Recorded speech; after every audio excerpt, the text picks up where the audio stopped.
Y otra semanita más con ustedes en el tiempo para hablarles de cine.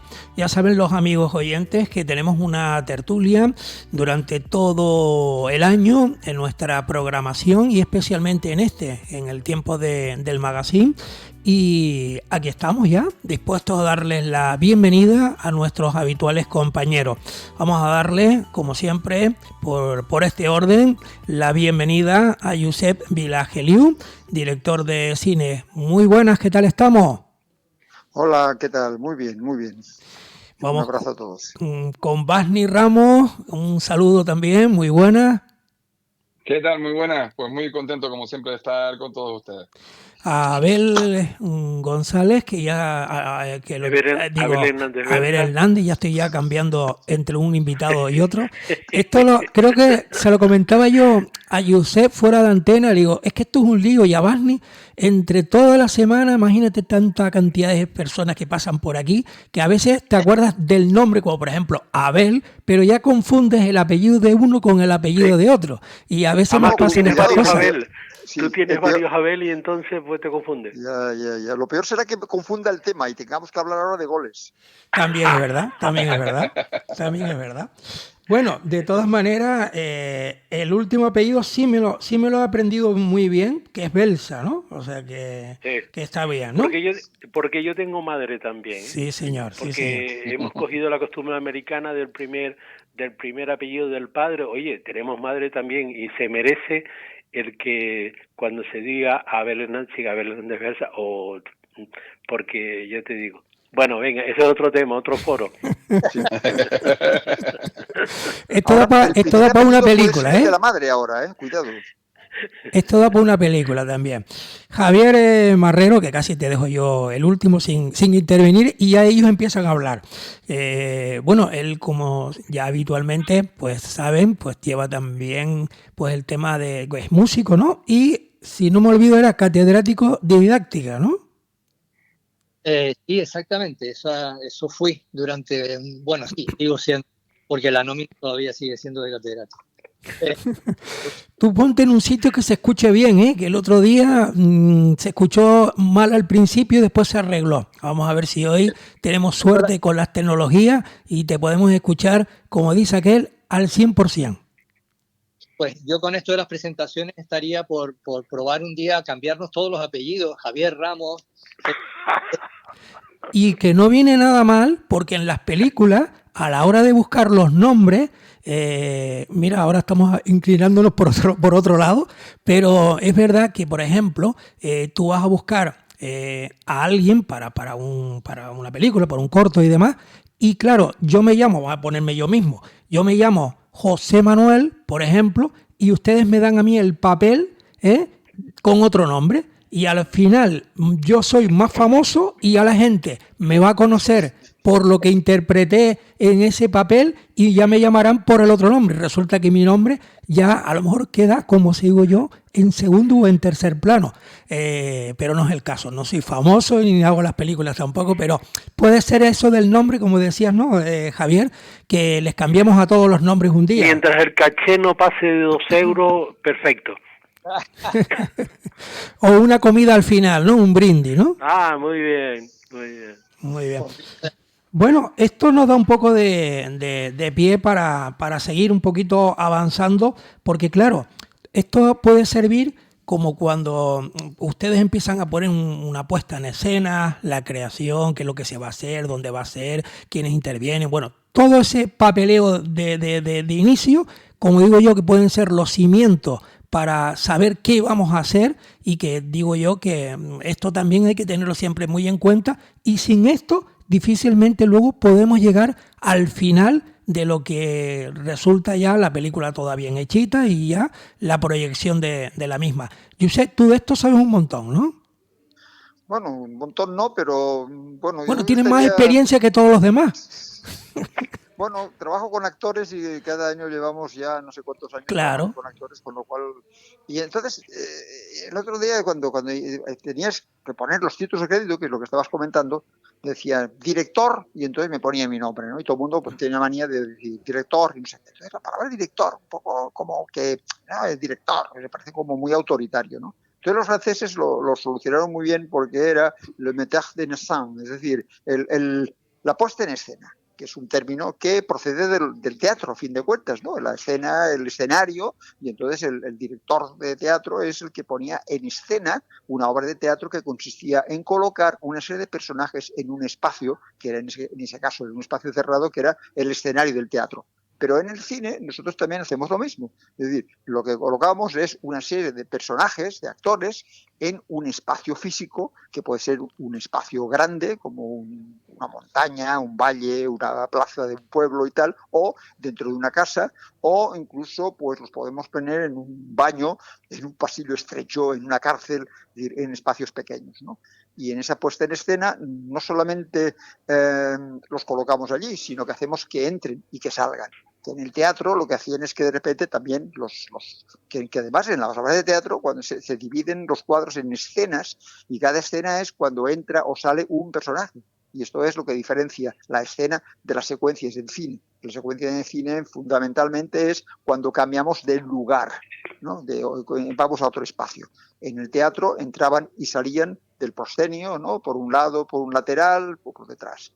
Y en el cine lo que hacemos es que de repente hay momentos en que un personaje, el espacio está vacío, y entonces oímos unos pasos que se acercan, que sube el volumen, y ya sabemos que va a entrar un personaje por algún lado, no sabemos por cuál, y no sabemos ni siquiera si va a entrar en primer plano, irrumpiendo, ¿no?, su cabeza o su cara, para que de repente mirar a un lado y a otro a ver qué es lo que pasa, o se oyen los pasos y lo que oiremos es que de repente lo vemos por el fondo y que luego se acercará a nosotros en un plano como más general.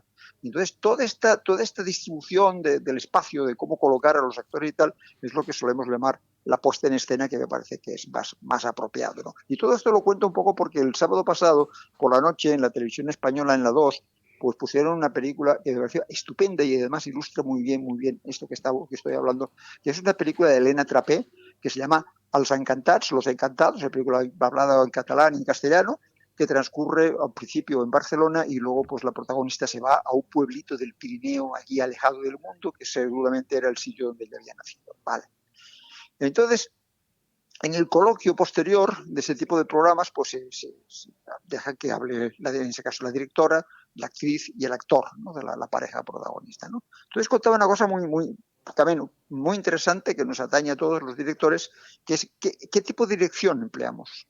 Porque hay directores que lo que hacen es que son muy directores y entonces lo que hacen es que hacen que los actores los marcan el espacio y los tiempos de lo que tiene que hacer. Es decir, tú entras en esta casa, aquí detienes, colocas esto encima de la mesa, mueves una silla, te vas a tal, abres la ventana, abres la puerta, aquí te sientas, no sé qué, y ahora aquí te quedas quieta. Y entonces marcan muy bien el espacio, ¿no? Muy bien. Entonces, claro, el actor tiene ese problema que decir, tengo que estar estudiando exactamente por qué línea tengo que pasar, incluso les hacen a veces marcas en el suelo, y entonces dices, bueno, yo no tengo desarrollarme personaje, mis emociones, cuando tengo que estar pensando en dónde tengo que pararme y todas esas cosas, ¿no? Como muy estudiado. Entonces decían que Elena Trapé había hecho una película anterior que precisamente había dado mucho aire a los actores, le había dado porque lo que quería es una gran espontaneidad, de que aquello que ocurría era una cosa como muy natural, ¿no?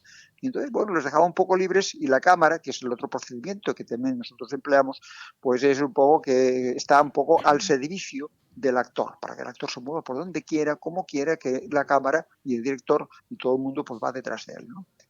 Y en cambio en esta película, hay actores que habían trabajado con ella en la anterior película que decían, nos había dado mucha libertad y ahora nos ha marcado mucho, ¿no? Y entonces decía la actriz una cosa que me parece muy interesante, decía, ¿no? Pues de repente descubrí que a pesar de que lo tenía todo muy marcado, al final yo podía desarrollar mi personaje y mis emociones. Porque claro, en ese caso era una película, Los Encantados, que cuenta las cosas, pero la película es la película la que la cuenta por su, ¿no? Cuenta la historia. No hay alguien que te cuente una historia que te diga, no, me ha pasado esto, me ha pasado lo otro, y no sé qué, y que vayas entendiendo los personajes. No, yo creo que se habla muy poco, en todo caso lo que se habla, lo que no es lo importante. Lo importante es que la cámara se quede siempre con ella para que tú digas, ¿y esta mujer qué le pasa? ¿Qué le está pasando a esta mujer? Y es el trabajo de cámara, de los planos, de cómo coloco la cámara y cómo sitúo y cómo tal, es la que uno dice. Y simplemente voy a poner un ejemplo de cómo arranca la película y luego ya les doy la palabra a los demás, que me quedo yo con la palabra. No. Bien, la película empieza de la manera siguiente. Estamos en Barcelona, pasa un coche amarillo y tal, y está en la cámara dentro de un coche y estamos mirando la escena desde la parte trasera, del cristal trasero del coche, ¿vale? Entonces pasa un taxi amarillo, sabemos que estamos en Barcelona, ya estamos situados, y entonces vemos una pareja que avanza con una niña pequeña. Avanza, se dirigen al coche, entonces la cámara ya se mueve, ¿no?, al lateral para ver cómo la madre abre la puerta, mete a la niña, la coloca para atarla, ¿no? Y en el momento que la está atando y está hablando con ella, la cámara sigue girando y entonces ya enfoca al padre, ¿no?, al hombre que está en esos momentos entrando en el lugar del conductor. Y entonces el hombre lo que hace es que, y como la niña está como medio antipática o medio no sé qué, desde delante le da un muñequito para que se entretenga y en ese momento la cámara vuelve otra vez a donde está la niña y la madre que está todavía fuera, la niña le dice, no te vayas, no me dejes aquí. Que yo pensaba, digo, bueno, a lo mejor es porque quiere que se siente a su lado y porque ella ahora mismo se sentará en el asiento de delante, que es lo habitual, ¿no? Y entonces dice, no, total, cierra la puerta y entonces la cámara gira otra vez y se vuelve a ver cómo la madre, cuando el coche arranca, el coche ya se va avanzando y vemos como ella se queda fuera, se queda lejos y ya está. Ya está, ya te he contado tú una situación, un único plano moviendo la cámara dentro del coche. Ya la mujer se ha quedado fuera y es el padre el que se lleva a la niña porque hay una separación, lógicamente, y que ahora le toca estar con el padre. Pues es la cámara lo que lo ha contado todo. Un poco esto es lo que digo, puesta en escena. Y sí. Bueno, ya pueden hablar ustedes. Bueno, pues vamos a ver qué nos dice Basni. Sí, no, está claro que el trabajo en el cine, contar una historia depende de muchísimos aspectos. O sea, y todo yo creo que, por eso cuando se dice, ¿no?, una película de un director y tal, está claro que el director tiene un peso bastante grande porque es el que decide cómo se va a contar. Luego ya hay 20 maneras diferentes de contarlas y 20.000 maneras diferentes de contar las historias. Y claro, y hay un montón de equipo que lo que va a hacer es llevar a cabo lo que tú tienes en la cabeza y la manera en la que tú lo tienes en la cabeza. Está claro que esa historia contada de otra manera, pues a lo mejor el efecto es diferente.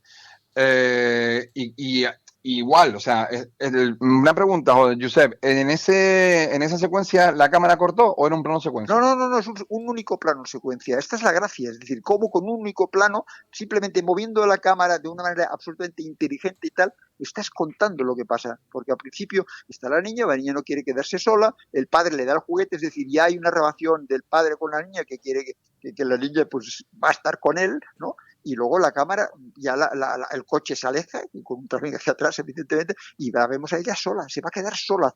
Ahí. Claro, Esto lo hemos visto mil veces, ¿no? Un plano en que a un personaje se queda solo, visto desde la parte de atrás del coche. Pero sí, aquí eso, la por ejemplo, es que, claro. Yo lo que voy es al hecho de que llegue el director a tomar la decisión de grabarlo en un solo plano.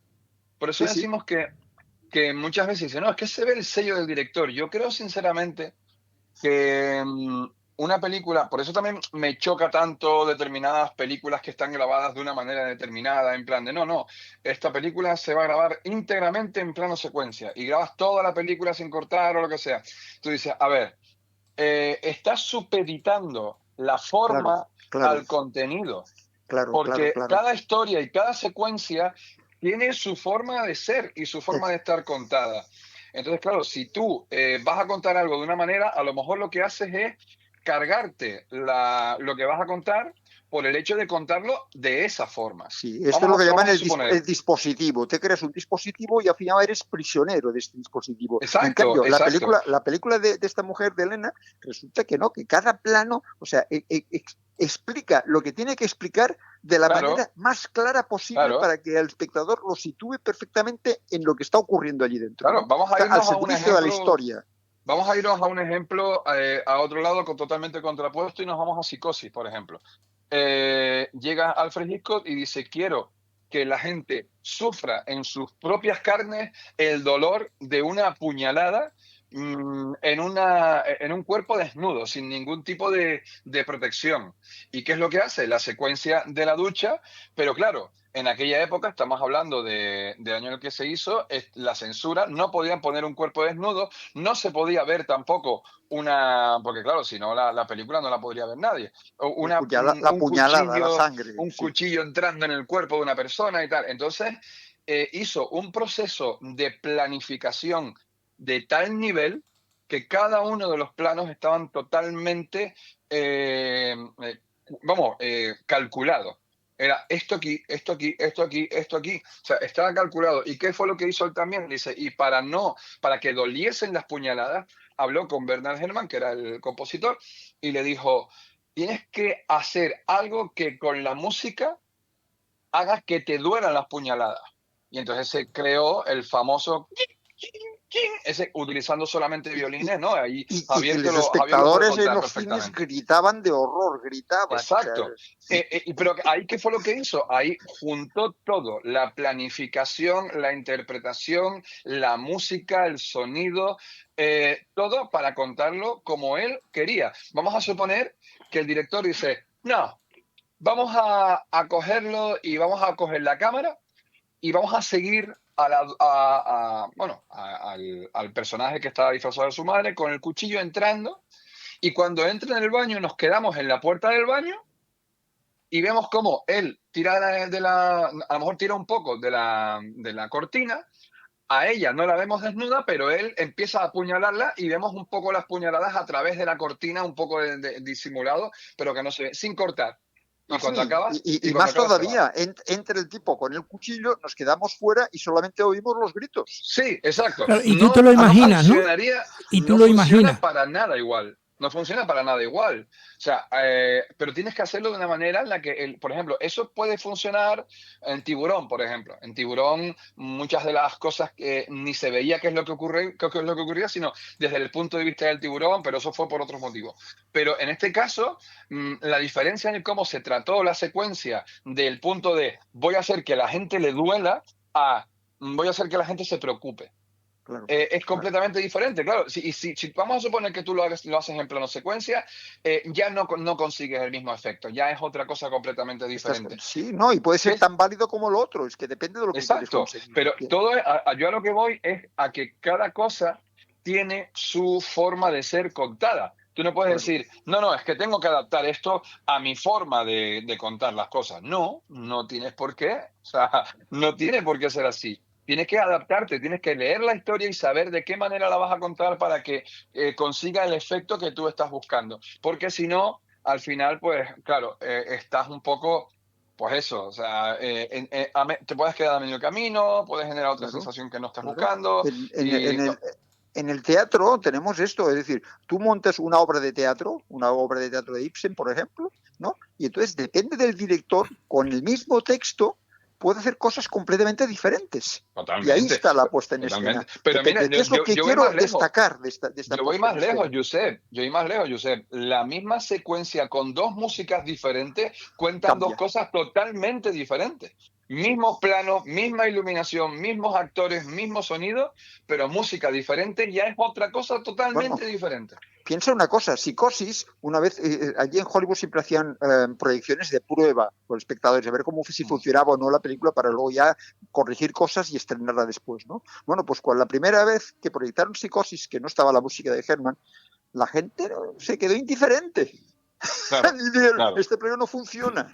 Claro. Vamos a conocer la opinión de Javier y también de Abel, que están ahí calladitos. A ver, como han tocado el tema de la música, que se puede tener pues la misma secuencia, pero con algo de música diferente, pues Javier, tú como experto, ¿tú cómo te pronuncias a lo que hemos estado escuchando de los dos compañeros? Por alusión, sí. Toma usted la palabra, el uso de la palabra. No, bueno, yo creo que ha quedado claro, me ha hablado muy claro. Se entrecorta, Javier.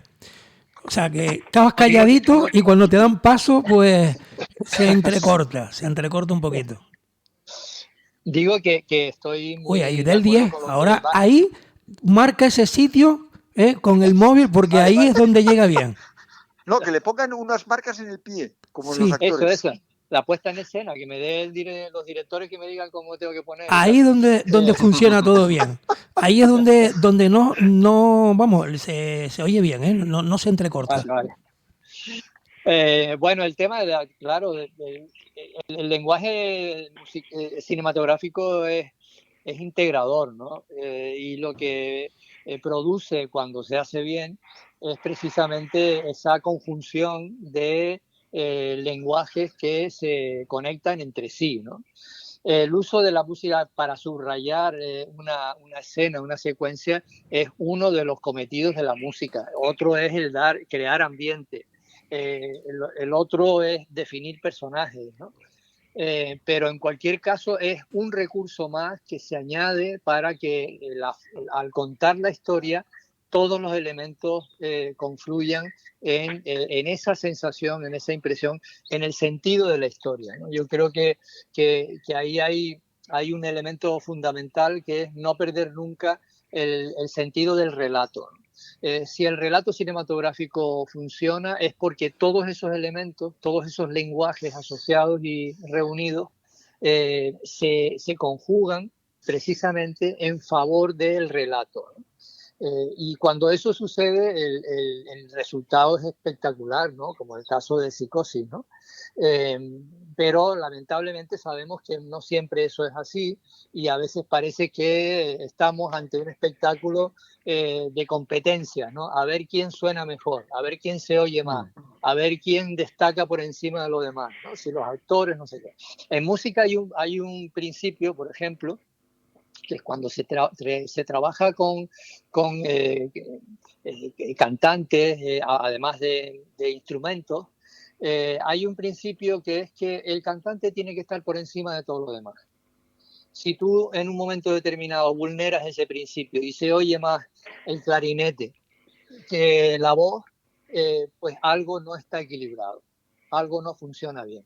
En el caso del cine es exactamente igual. Cuando la música se superpone al relato y a la historia, algo no está funcionando bien. Y yo creo que ese es el sentido de la puesta en escena. O sea, la puesta en escena lo que está es articulando todos esos elementos y recursos para producir una narración, un relato coherente y con sentido, ¿no? Con los recursos disponibles, ¿no? Bueno, pues vamos ahora que Abel también dé su opinión.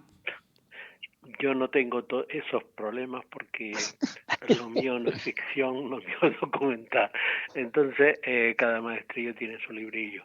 En principio decir que yo jamás me pongo al final las películas de Abel Hernández Berlesino, Colectivo Cata, que yo tengo una idea muy allá de lo individual y lo colectivo y prefiero Colectivo Cata. Lo segundo es que, lógicamente, yo no hago ficción, entonces para mí las fuentes siguen siendo los libros, todos aquellos documentos que me sirvan a mí para tratar de ver la realidad desde mi punto de vista. Yo, por ejemplo, no utilizo la prensa normal ni los libros normales, sino me adentro en aquellos libros que dicen algo diferente de lo que suele decirse todos los días. Entonces me meto en esa historia y hago esa historia. Yo, por ejemplo, cuando el tema del dron, pues sí, hubo que planificar, pero más o menos se le dio libertad a los actores porque era muy difícil no solamente rodar con ellos, sino que utilizar el dron y más en la calle. O sea que ahí sí tuvimos que planificar mucho por exigencias legales cómo rodar con el dron. Pero eso es una excepción.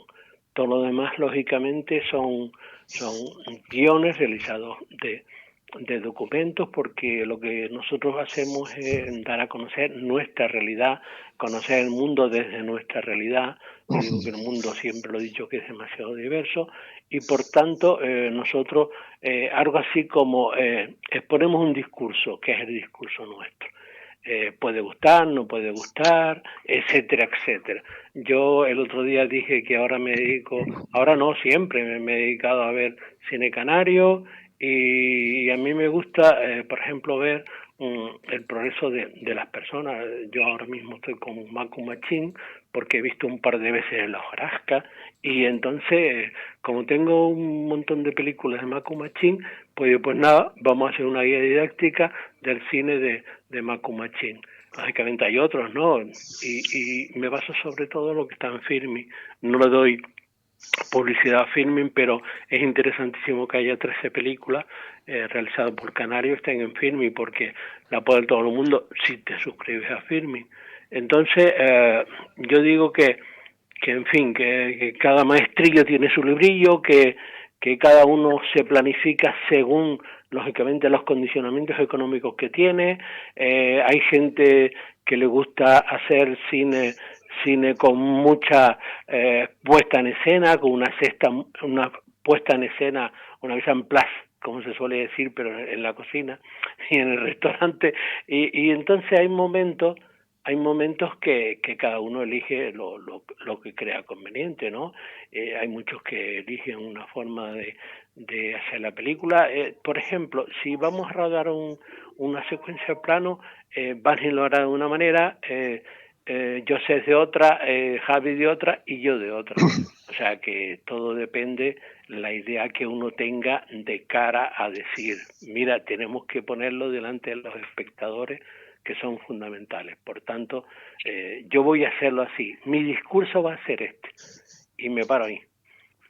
Sí, es que, a ver, hay una gran responsabilidad en el momento de decidir dónde pongo la cámara y qué es lo que voy a filmar, ¿no? El otro día estaba viendo una película canaria que estaban dando por la televisión y al rato me di cuenta, digo, es que no sabe planificar, es decir, que de repente había una situación determinada y en vez de contarme la escena y lo que estaba ocurriendo allí, pues entonces decía lo típico, lo más cómodo, que es ahora primer plano de uno, primer plano del otro, primer plano del tercero, primero no sé cuántos, y entonces perdía la situación, digamos, que había como no había densidad. Es decir, que a veces hay mucha gente que piensa que hay que hacer muchos planos, muchísimos planos. Y a mí me parece que no. O sea, al final uno tiene que decidir que, a ver, con cuántos menos planos puedo contar lo mismo y mejor. Y no proliferar y estar cambiando de plano todo el rato. ¿Cuál es el plano? ¿Dónde coloco la cámara para que todo esto quede con más claridad y sobre todo que nos dé la densidad emotiva de lo que está ocurriendo? Porque puede pasar que tú estás colocando muchas veces o haciendo muchos planos para que estar contando una historia y sí, la cuentas muy bien, llega allí, llega a la casa, se saludan, se van, se encuentra con no sé quién. Pero es que en realidad la película no es eso. La película es todo lo que ocurre por debajo de todo esto. Es lo que yo llamo la densidad, la profundidad, donde de repente hay un plano o una situación que te sobrecoge, pero es porque por la manera en que has colocado la cámara y cómo lo has decidido que el plano dure más 5 segundos más y por qué no ha quitado, no ha movido o aquí, no, por qué me han tenido la cámara, por ejemplo, en esa película, por ejemplo, estábamos hablando de Los Encantados, ¿no? Había la chica que le pasaba una serie de cosas, mentalmente, internamente, no sabemos qué es lo que le está pasando, porque cada vez que va a comer con una gente, cada vez que va a hablar con alguien y ven que hay 4 o 5 personas hablando por ahí, la cámara, ¿qué hace? La cámara no hace plano de uno, plano del otro, para ver lo que están diciendo, no.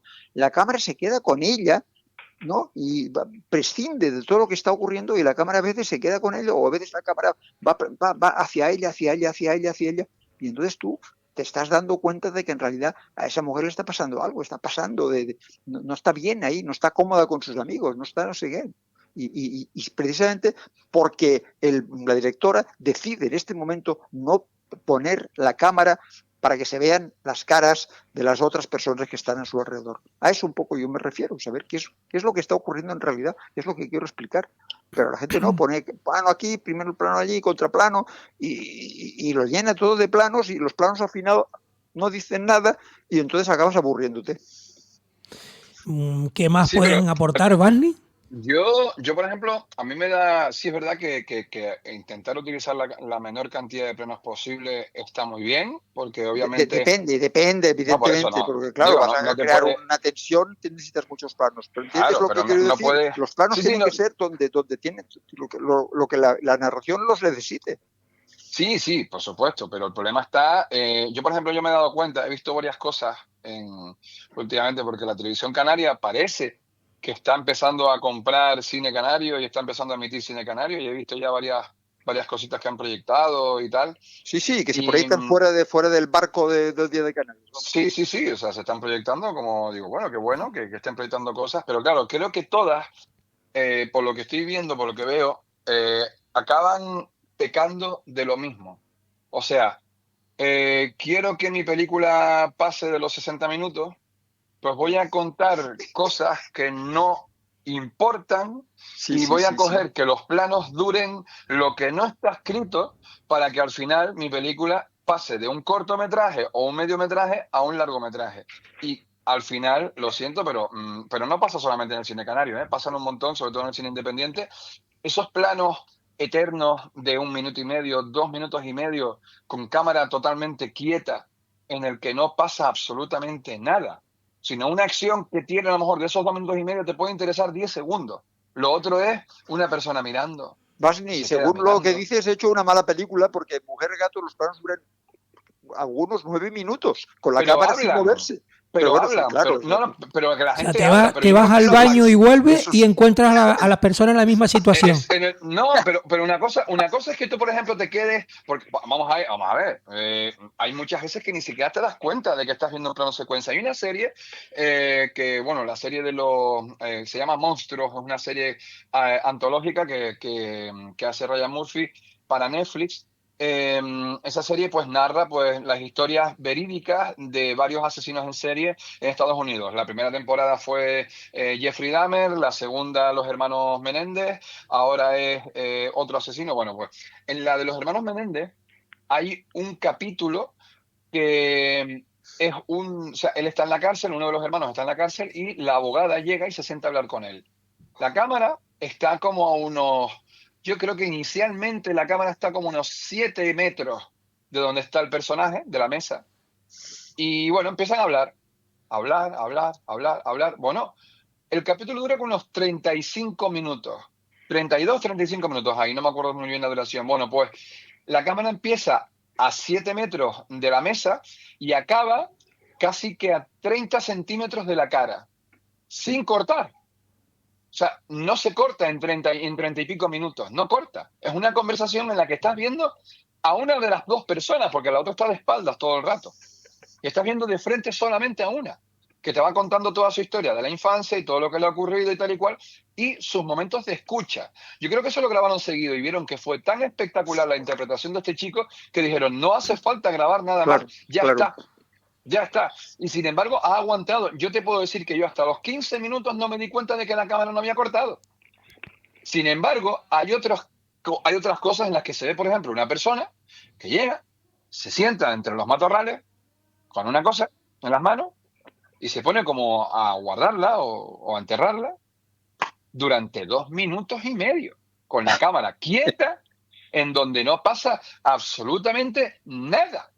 Y es como, o sea, si yo tuviese opciones de darle para adelante, le daba para adelante a ver qué pasaba aquí, porque es que no me estás contando nada. O sea, tú me estás diciendo, estoy enterrándolo, vale, me da pena lo que estoy enterrando, vale, muy bien, pero necesitas 2 minutos y medio con un plano medio largo para contarlo. O sea, No, Barney, ahí es cuando esto ves el problema. sí, hay que saber hacerlo, ¿sabes? Y hay mucha gente, o sea, hay directores internacionales que han hecho eso y lo han hecho muy bien, porque han creado una situación hipnótica brutal, y luego están todos los aprendices que dicen, yo me gustaría hacer también esto, ¿no? Y entonces, claro, Claro. no les sale, entonces No, aburren, claro. y otra que es como, vale, tengo solamente 15 días de rodaje y no me va a dar para grabar una película. Pues este plano, en vez de que dure 5 segundos, lo voy a poner que dure 1 minuto y medio y así tengo más metraje. Porque es que no hay otro sentido, no tiene otro sentido, sinceramente. No tiene otro Antes, sentido. me gustaría contar una historia antes que José no diga, corten. Sí, porque ya estoy mirando el reloj. Sí, ahí Por está. eso, por eso. Ya A lo ver, me notamos. gustaría, y tiene que ver con todo esto. Yo he dicho que cada maestrillo tiene su lurillo, que depende el público que mira al maestrillo, puede ser bueno, puede ser malo. Y voy a poner un ejemplo. La semana pasada, la Academia Sueca distinguió como premio Nobel de Literatura a un señor llamado Laszlo, ya no me acuerdo el apellido, y perdone si lo pronuncio mal, algo así como Kranoskei o algo por el estilo. Bueno, el tema es que Bela Starr, que es un gran director, húngaro, hizo en 1985, más o menos, una adaptación de una novela de este hombre llamada Tango Satánico en español. Me suena, lo pronuncio mal, Satán Tango o algo de esto, ¿no? Sí. Entonces él lo que hace, en cierta manera, los dos transforman el modo de concebir una narrativa y la imagen correspondiente a esa narrativa. Hay momentos que llevas al cine a una densidad literaria y filosófica del autor, y entonces construyes un lenguaje muy específico, pero muy específico, y concretamente puedo decir que la primera escena de Tango Satánico dura 12 minutos, y lo único que se ve es una panorámica donde la cámara está en una granja y sigue a unas vacas de la granja. Dura exactamente 12 minutos y es un clásico ejemplo de plano secuencia. Hay momentos... Bueno, para mí eso sería un clásico ejemplo de estafa. Porque, o sea, no, hay que, 12 cuidado, minutos viendo. Están los maestros de este tipo de planos secuencia lentos, y luego están los otros que son muchos más que lo copian y le sale mal. O sea, pero perdona, Barney, un segundito. Esto es para los especialistas una obra maestra. Vale, pero mi pregunta es, ¿qué interés puede tener ver a vacas caminando durante 12 minutos? Barney, el mundo es demasiado diverso, Barney. O sea, no podemos pensar que alguien que haga un plano de cabra, ¿no? Diga, oye, mira, yo te lo digo porque en Filming hay una película Pantaleón de algo de las cabras en Lanzarote y tal, que una vez está. Bueno, está ahí. Pero algo de eso. Pero mira, esto para muchos es una obra maestra. Y tú dices... Sí, será para los cabreros. No. Yo te hablo de tango satánico. Yo no te hablo de los cabreros, porque David Pantaleón no creo que sea un clásico. Pero... Bueno, el corto el corto era de Víctor Moreno y fue considerado por la Cahiers du Cinéma como uno de los mejores cortos del año, con diferencia y no sé qué. Sí. Y simplemente eran unas cabras que se paraban delante de la cámara. Vale. Sí. Y claro, eso sí, cada uno le encontró el significado que quería encontrarle, obviamente, claro. ¿No? Y ahí está la magia del cine, ¿no? Que muchas veces tú ves algo y es un poco también la magia del cine abstracto y no cerrado en algo, en plan de, oye, créate tu propia aventura, y si la propia aventura que tú te has creado en la cabeza te encanta, pues entonces el corto te ha encantado, porque es lo que tú te crees que has visto. Pero al final esa película te llegó al alma porque cada año la sacas. Es decir, yo creo que en ese momento las cabras te miraban a ti. ¿Entiendes? Te estaban mirando a ti las cabras. Y yo los voy mirando a ustedes porque ya tenemos que acabar, tenemos que despedir. Aparece en el corte de José Manuel, dice yo.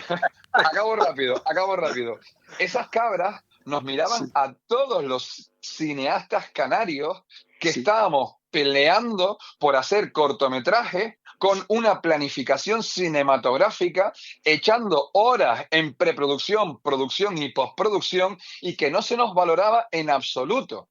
A ver, esas cabras nos miraban a los ojos y nos decían, ¿te das cuenta que con colocar la cámara aquí, grabar unas cabras y dejando que la gente se imagine y se piense lo que quiera, estoy consiguiendo más de lo que tú estás haciendo durante 1 año y medio para grabar 15 minutos? Eso es lo que nos decían las cabras. Envidia que le tenemos a Víctor Moreno. Bueno, pues vamos terminando. Porque nosotros no lo hemos conseguido.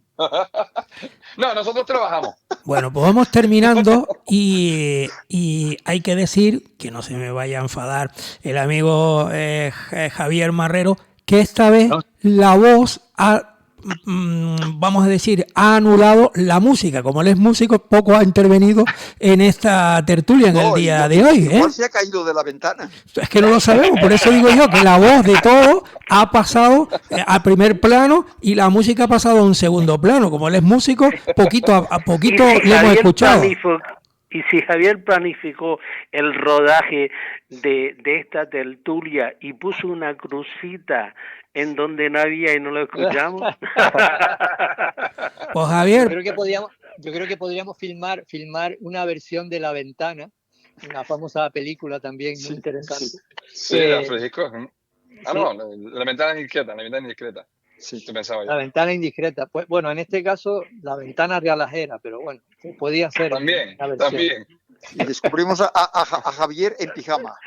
Como vamos a cortar, no voy a contar que vi una película ruso que está rodada desde una ventana, dura 2 horas y lo único que hace es mirar lo que hace la gente en la calle. Y fue premiada no sé dónde y tal.